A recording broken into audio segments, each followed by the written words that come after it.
In HBO's The Gilded Age Season 3, we see the cunning financier Risley Sage, played by Peter McRobbie, locked in high-stakes business negotiations with George Russell and J.P. Morgan over railroad deals. The real man's full name was Russell Risley Sage. Perhaps the show calls him Risley so that he's never confused with George Russell. The show portrays Risley as a millionaire cheapskate who, with the help of George Russell's former and fired assistant, Clay, is planning to be a thorn in George's side. But what The Gilded Age doesn't reveal is the darkest chapter of the real Risley Sage's life, a story of cowardice, greed, and a nearly decade-long battle that would expose the true character of one of America's wealthiest men. The real Russell Risley Sage, whom I'll be referring to as Russell for the duration of this video, was indeed one of the era's most powerful financiers, a man who built a $70 million fortune through railroad investments and stock manipulation, alongside his frequent partner, Jay Gould. But unlike the philanthropic robber barons of his time, Russell Sage was notorious for his miserliness, a man so obsessed with money that he would fight a disabled clerk in court for nearly a decade rather than pay what amounted to pocket change for a man with his wealth. The story that would define Russell Sage's legacy began on December 4th, 1891, at his office at 71 Broadway in Lower Manhattan. As newspapers across the country would report, it was a day that shook not just Russell's building, but the very foundations of how America's elite conducted themselves. A man named Henry Norcross had entered Sage's reception area, claiming he needed to discuss railroad bonds. William Laidlaw, a young clerk for the investment firm John Bloodgood and Company, was in the office around 12:30 that afternoon, delivering documents when the encounter turned deadly. According to newspaper reports, Henry had handed Russell a letter demanding $1.2 million, an astronomical sum that would equal roughly $40 million today. When Russell refused to pay, the desperate man revealed that his satchel contained dynamite. And just moments later, the frantic man dropped or threw the satchel, and everyone in the office knew that he wasn't bluffing. It set off an explosion that injured some and killed others. So what really happened there? There are two versions of the event that matter as far as our story is concerned. According to Russell, he was a victim who barely escaped with his life. But William Laidlaw told a very different story, one that would horrify the public and tarnish Russell Sage's reputation forever. Remember that William is the young clerk who was working in the office at the time of the explosion. Well, in William's version of the story, Russell Sage only lived to tell his story because Russell used William as a human shield against this bombing attack. And William's body was injured so badly that it's a wonder he survived. But this wasn't just a story for him to tell to the press. He'd have to take it to court to sue Russell Sage for damages. It sounds insane. People died in this attack. You would think that Russell Sage would have been so happy to be alive that he would have willingly paid William's medical bills and given him a few $100,000 just because he could. But no, the way Russell was depicted on The Gilded Age, that's really how he was in real life. Remember the line about his worker he was paying $3 a day, the one he fired when he found someone who would work for $2 a day? Don't agree. This week I fired my office boy who was on $3 a week, so I found a lad who'd do the work for $2. You're a money-grubbing fool, Risley. That was a real story about him. And speaking of real stories, let me tell you how the newspapers from the 1890s covered this tragic case. And I say the 1890s because you're about to see that Russell Risley Sage had this thing drag out in the courts until 1899. It's disgusting. So of course it all starts with this headline from the December 10th, 1891 edition of the Buffalo News. Un-American. an attempt to murder Russell Sage. A dynamiter trying to blow up Sage's office kills himself and others, but not Sage. 4 dead, 1 missing, and 8 injured. The crank demanded $1,200,000 and, failing to get it, dropped a bag of dynamite and started to run. Definitely before our current era of being politically correct, the papers kept referring to the bomber as a crank, and here's how the victims were described. Quote, "The 4 dead." The list of the dead so far as known is as follows. H.D. Wilson, alias Lord, the thrower of the bomb, frightfully mangled and torn. B.F. Norton of Far Rockaway, 80 years old, one of Mr. Sage's clerks, blown through a window into the street, died in Chambers Street Hospital without regaining consciousness. Unknown man, head and fragments of body picked up on the floor and walls of Russell Sage's office. Black hair, supposed to be a clerk of Mr. Sage. Unknown man, portions of whose mutilated remains were found in the hallway outside of Mr. Sage's office. End quote. So, after a couple of months went by and William Laidlaw, Russell's human shield, wasn't paid for the injuries he sustained while protecting Russell Sage, he took him to court, suing him for $50,000 in damages, pennies to Russell Sage. And William prevailed. He wasn't awarded the full $50K. 10 of the jurors wanted to give him every penny he asked for. One of them thought that $50,000 was too much. So, after an hour of deliberation, the jury settled on $25,000 for William, about $880,000 for us today. A well-deserved payday for becoming a wounded body shield against his will. I'd like to tell you that that's where the story ends.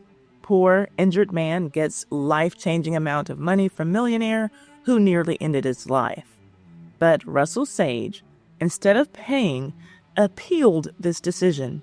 He took it all the way to the New York Supreme Court. And in October of 1894, Russell Sage won his appeal.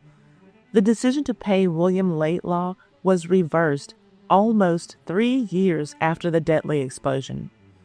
The following year brought another legal win for William.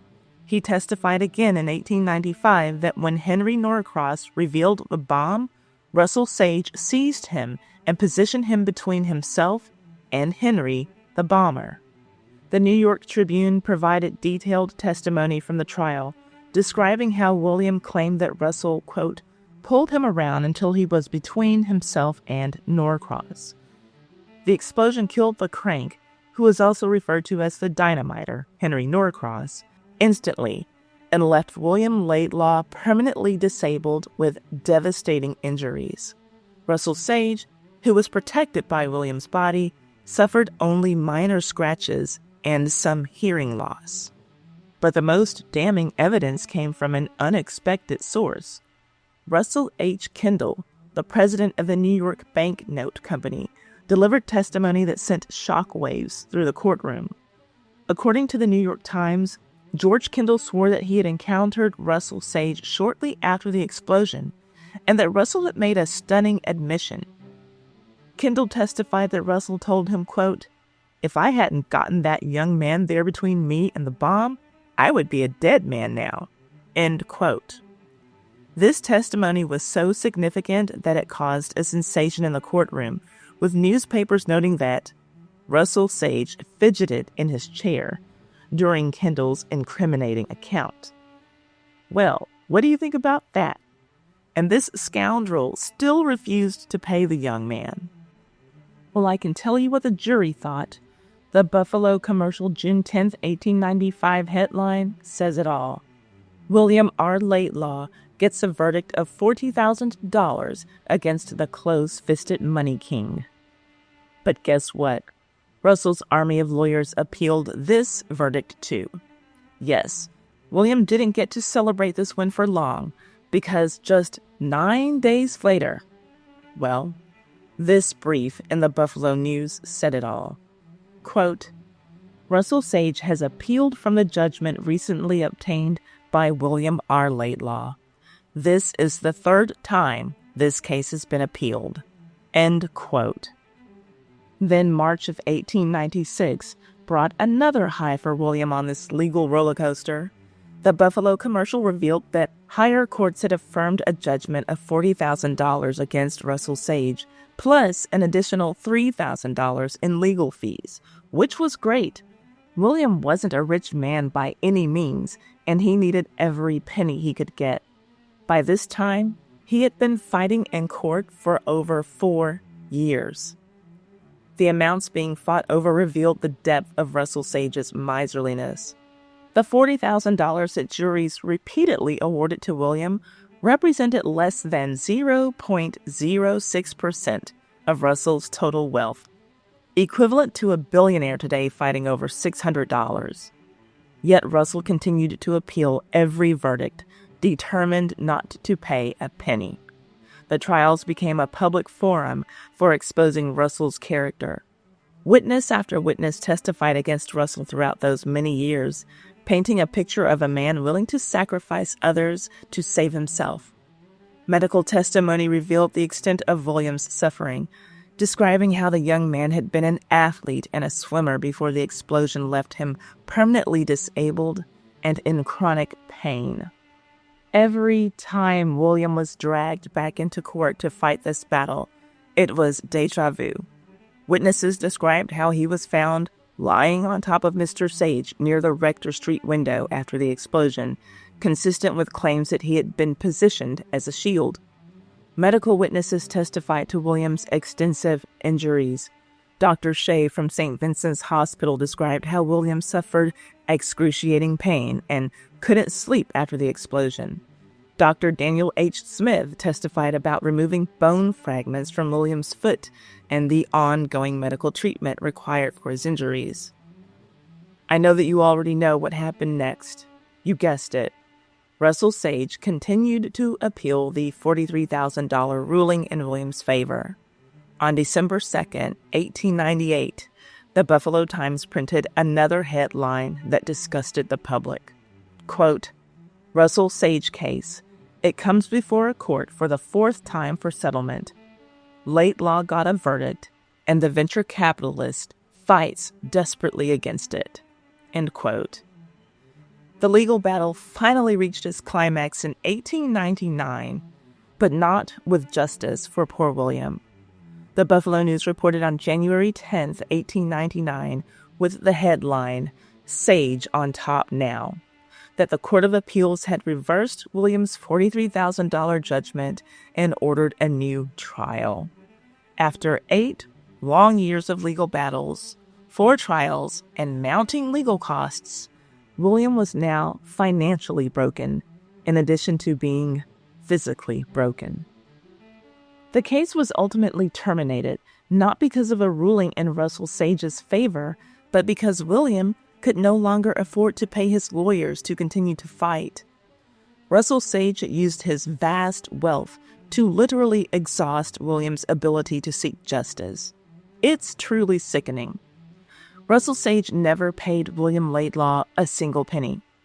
When Russell Sage died in 1906, at age 90, he left behind a fortune of $70 million and a reputation as one of America's most notorious penny-pinching misers. His millions were left to his widow, Olivia Sage, and while Russell left her a wealthy woman, that wealth came with some heartache and harassment. Here's what I mean. A 1906 report in the Buffalo Courier titled, "Everyone Seems to Want a Slice of Sage Fortune," revealed how the widow was swamped with letters from thousands of people claiming to be heirs. The article described the various schemes people used to try to reach her. Clergymen, physicians, pallbearers of late financier, and males, in their attempts to claim a piece of his wealth. And wow, some people truly have no shame. Olivia had to sort through a lot of false claims before she started giving away her late husband's fortune. One of those requests for money came from William's attorneys, a final plea to help this man who had been surviving with practically no quality of life after saving her husband's life.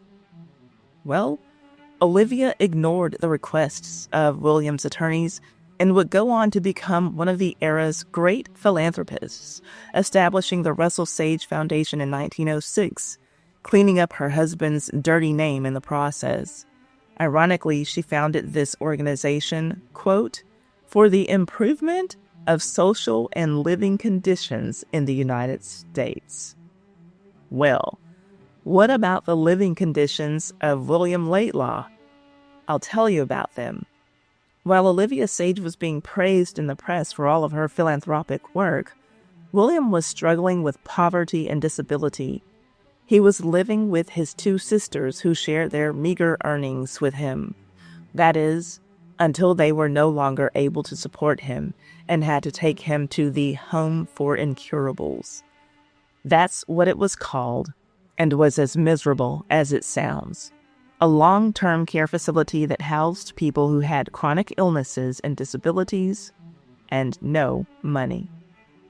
Only 5 years after Russell Sage's death, a heartbreaking 1911 report in the Buffalo News with the headline, "Saved Sage's Life, but Dies in Poverty," revealed William's fate. The article described how the man who saved Russell Sage's life died, quote, penniless and almost without friends, an inmate of the Home for Incurables, end quote. The explosion had inflicted 180 wounds on William Laidlaw's body, transforming him from a stalwart athlete to an incurable invalid, as the paper put it. And there you have it. The man who saved a millionaire's life died forgotten, broken, and broke. Sage's undeserved legacy lives on today, thanks to the charity that his widow founded and Russell Sage College, which she established in 1916. Both are still running today and perhaps have erased the reputation of the man whose fortune funded them. The William Laidlaw case became a symbol of everything wrong with Gilded Age capitalism. Wealthy men who accumulated vast fortunes while showing no consideration for the human cost. While other robber barons like Carnegie and Rockefeller at least attempted to justify their wealth through philanthropy, Russell Sage remained unrepentantly selfish until his death. When we see Russell Sage, as Risley Sage on the Gilded Age, portrayed as a shrewd businessman capable of making or breaking George Russell's railroad empire, we're witnessing the public face of a man whose private actions revealed something far darker. The show captures the power these men wielded, but the real Russell Sage's story reminds us that some fortunes were built not just on ruthless business practices, but on a complete absence of human decency. The next time you see Risley Sage portrayed on your screen, remember William Laidlaw, the forgotten man whose broken body saved a millionaire's life, only to die in poverty. Moment of transparency here. When I recorded this voiceover the first time, I forgot to shamelessly plug one of my videos at the end, so here goes. The only thing that made me remember to suggest this video was seeing the news article that was next to the last one that I used for this video. The August 8, 1911 edition of the Buffalo News that shared the story about William's death had this story next to it. Quaker city rector who would prevent Astor forced wedding. Church may bar Astor wedding. Question of remarriage of divorced millionaire now agitating social circles in Metropolis. So, the Astor in question here is John Jacob Astor IV, the son of Caroline Lena Astor from the Gilded Age. If you're watching the show, you know that she's no fan of divorce. Well, her son was divorced from his first wife, who bore his children, and he was ready to move on to marry the 18-year-old Madeline Force, who was the same age as his son, Vincent. John Jacob Astor went on to marry his young fiancée, and as you may know, died as the richest man on the Titanic the following year. Remember, this paper is 1911. Titanic sank in 1912. While the rector tried to prevent Madeline from marrying J.J. Astor, he probably would have done her a much bigger favor if he could have stepped in and prevented her third marriage from happening. Her marriage to the young, handsome Italian boxer Enzo Fioramonte. To put their story in a nutshell, she was a predator and he was only good at boxing her. But why listen to the nutshell version when you can enjoy the whole crazy story right here? I'll also leave links to it in the description box and pinned comment. My sources for this story are on the screen.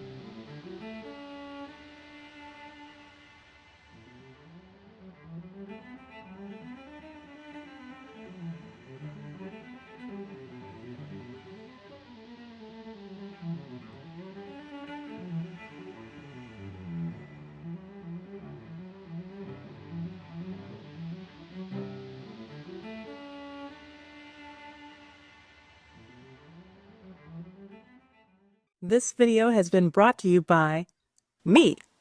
Well, me and my new YouTube channel, Verified YouTube Guide. Are you just starting your YouTube journey and feeling overwhelmed? Don't worry, I've got you covered. My channel, Verified YouTube Guide, is your go-to resource for practical, step-by-step tips to grow and monetize your channel. It's literally follow-along video tutorials. I'm showing you the steps I took to get 180,000 subscribers on YouTube. So if you don't know how to do something, you can just copy my work one step at a time. From setting up your channel to showing you how you can earn money at any stage on YouTube. And I'm not just talking about YouTube ad revenue. If you have something important to say or a service to sell, start talking about it on YouTube now. Don't wait. Subscribe to Verified YouTube Guide today, and let's build your channel together. You don't have to figure this out alone. The link is in the description box. I'll see you there. I hope that you have enjoyed this tale so far. If you love these scandalous stories from history that make Ty's Hot Mess History a time capsule for the culture, hit subscribe and the notification bell so you never miss an upload. Give this video a thumbs up. It's free and helps a ton. Whether you're watching or listening, thank you for letting me be a part of your day.